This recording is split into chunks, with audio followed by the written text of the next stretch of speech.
GST दरों में सुधार के प्रस्ताव ने शेयर बाजारों में आज 18 अगस्त को जोश भर दिया। सेंसेक्स और निफ्टी दोनों करीब 1% तक उछलकर बंद हुए। सूत्रों के मुताबिक सरकार ने जीएसटी स्ट्रक्चर में से 12% और 28% के टैक्स स्लैब को हटाने का प्रस्ताव रखा है। इसकी जगह मोटे तौर पर सिर्फ 5% और 18% के दो टैक्स स्लैब होंगे। माना जा रहा है कि सरकार के इस कदम से कंजम्पशन में बड़ा उछाल आ सकता है। ब्रोकरेज फर्म मोतीलाल ओसवाल का कहना है कि प्रस्तावित जीएसटी सुधारों से कम 26 स्टॉक्स को सीधा फायदा मिल सकता है। ब्रोकरेज ने कहा कि ये सभी स्टॉक्स कुल 12 सेक्टर से आते हैं। आइए इन सभी सेक्टर्स और स्टॉक्स के बारे में एक एक करके जानते हैं। नमस्कार, मैं हूं विक्रांत और आप देख रहे हैं मनी कंट्रोल हिंदी। सबसे पहला सेक्टर है ऑटो सेक्टर। ब्रोकरेज ने इस सेक्टर की 3 कंपनियों को चुना है, मारुति सुजुकी, टाटा मोटर्स और अशोक लीलैंड। ब्रोकरेज ने कहा कि फिलहाल 4 व्हीलर पर 28% जीएसटी लगता है, लेकिन नए टैक्स स्लैब में इसके घटकर 18% होने की उम्मीद है। इसके चलते मारुति सुजुकी और टाटा मोटर्स को फायदा मिल सकता है। इसके अलावा लाइट कमर्शियल व्हीकल पर भी जीएसटी को 28% से घटाकर 18% करने की चर्चा है। इससे अशोक लीलैंड को फायदा मिल सकता है। दूसरा सेक्टर है बैंकिंग सेक्टर। मोतीलाल ओसवाल ने इस सेक्टर के भी 3 स्टॉक्स पर दांव लगाया है, आईसीआईसीआई बैंक, एचडीएफसी बैंक और आईडीएफसी फर्स्ट बैंक। ब्रोकरेज ने कहा कि जीएसटी सुधारों से कंजम्पशन को बढ़ावा मिलेगा, इकोनॉमी में तेजी आएगी। इसके चलते आगे चलकर लोन यानी कि क्रेडिट की मांग में इजाफा हो सकता है। क्रेडिट ग्रोथ दूसरी छमाही में डबल डिजिट में पहुंच सकती है, जिसके चलते इन तीनों बैंकों को फायदा हो सकता है। तीसरा सेक्टर है नॉन बैंकिंग फाइनेंस सेक्टर यानी कि एनबीएफसी। ब्रोकरेज ने कहा कि जीएसटी सुधारों से कंज्यूमर ड्यूरेबल्स के लिए ईएमआई की बाध्यता कम होगी।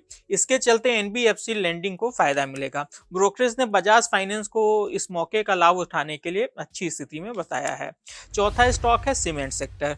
मोतीलाल ओसवाल ने इस सेगमेंट की 2 कंपनियों को चुना है, अल्ट्राटेक सीमेंट और जेके सीमेंट। ब्रोकरेज ने कहा कि सीमेंट पर अभी 28% जीएसटी लगता है, लेकिन नए सुधारों में यह दर घटकर 18% हो सकती है। इसके चलते सीमेंट के दाम में 7.5 से 8% की गिरावट आ सकती है। यह पूरे सीमेंट सेक्टर के लिए एक अच्छी खबर है। पांचवा सेक्टर है कंज्यूमर स्टेपल्स। ब्रोकरेज ने इस सेक्टर की 2 कंपनियों को चुना है, ब्रिटानिया इंडस्ट्रीज और हिंदुस्तान यूनिलीवर। मोतीलाल ओसवाल ने कहा कि अभी इस सेक्टर के अधिकतर उत्पादों पर 18% का जीएसटी लगता है, लेकिन इनके अधिकतर कच्चे माल 12% के जीएसटी स्लैब वाले दायरे में आते हैं।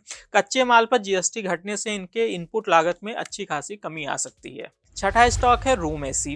ब्रोकरेज ने सेक्टर की 2 कंपनियों को चुना है, वोल्टास और हैवेल्स। मोतीलाल ओसवाल ने कहा कि फिलहाल रूम एसी पर 28% जीएसटी लगता है, जिसके आगे घटकर 18% पर आने की उम्मीद है। हैवेल्स का भी करीब 24% रेवेन्यू एसी से ही आता है, ऐसे में इसे भी इससे फायदा मिलने की उम्मीद जताई गई है। सातवां सेक्टर है इलेक्ट्रॉनिक्स मैन्युफैक्चरिंग सर्विसेज यानी कि ईएमएस। मोतीलाल ओसवाल ने सेक्टर की सिर्फ एक कंपनी अंबर इंटरप्राइजेस को चुना है। ये फर्म कई कंपनियों को रूम एसी सप्लाई करती है, ऐसे में जीएसटी दर घटने का इसे भी फायदा मिलने की उम्मीद जताई गई है। आठवां सेक्टर है होटल्स। मोतीलाल ओसवाल ने सेक्टर की 2 कंपनियों पर दांव लगाया है, लेमन ट्री होटल्स और इंडियन होटल्स। ब्रोकरेज ने कहा कि सरकार 7,500 रुपए से कम रूम रेंट वाले होटल रूम के लिए जीएसटी दरों को 12% से घटाकर 5% कर सकती है। फिलहाल इंडियन होटल्स भी अपने जिंजर ब्रांड के साथ इसी कैटेगरी में कारोबार करती है, ऐसे में इन दोनों कंपनियों को इससे लाभ मिल सकता है। 9वां सेक्टर है इंश्योरेंस सेक्टर। मोतीलाल ओसवाल ने इस सेक्टर की 4 कंपनियों को चुना है, Niva Bupa, Max Life, HDFC Life और स्टार हेल्थ। ब्रोकरेज ने कहा कि सीनियर सिटीजन की पॉलिसी पर अभी 18% जीएसटी लगता है, लेकिन सुधारों के बाद इसके घटकर 5% होने की उम्मीद है। इसके चलते हेल्थ इंश्योरेंस और टर्म इंश्योरेंस बेचने वाली कंपनियों को लाभ हो सकता है। अगला सेक्टर है लॉजिस्टिक्स। मोतीलाल ओसवाल ने इस सेक्टर की सिर्फ एक कंपनी को चुना है, डिलीवरी। ब्रोकरेज ने कहा कि जीएसटी सुधारों से कंज्यूमर ड्यूरेबल्स और इलेक्ट्रॉनिक्स आइटम्स की मांग बढ़ने की उम्मीद है, जहां से डिलीवरी की कमाई का एक बड़ा हिस्सा आता है। 11वां सेक्टर है क्विक कॉमर्स सेक्टर। ब्रोकरेज ने सेक्टर की 2 कंपनियों पर दांव लगाया है, इटर्नल और स्विगी। ब्रोकरेज ने कहा कि कंजम्पशन डिमांड में जो उछाल आएगी उसका एक बड़ा हिस्सा क्विक कॉमर्स कंपनियों की ओर से ही पूरा किया जाएगा, ऐसे में इन दोनों कंपनियों को इससे लाभ हो सकता है। 12वां और आखिरी सेक्टर है रिटेल। मोतीलाल ओसवाल ने सेक्टर की 3 कंपनियों पर दांव लगाया है, रिलैक्सो, बाटा और कैंपस। ब्रोकरेज ने कहा कि 1,000 रुपए से कम दाम वाले फुटवियर पर जीएसटी को पहले 5% से बढ़ाकर 18% कर दिया गया था। इसके चलते इस सेगमेंट का एक बड़ा हिस्सा असंगठित कंपनियों के पास चला गया था, लेकिन अब इसके वापस 5% किए जाने की उम्मीद है, जिसके चलते इन तीनों कंपनियों को बड़ा लाभ हो सकता है। आज के इस खास वीडियो में बस इतना ही। बिजनेस और स्टॉक मार्केट से जुड़ी ऐसी खबरों के लिए आप हमारी मनी कंट्रोल हिंदी की वेबसाइट को विजिट कर सकते हैं।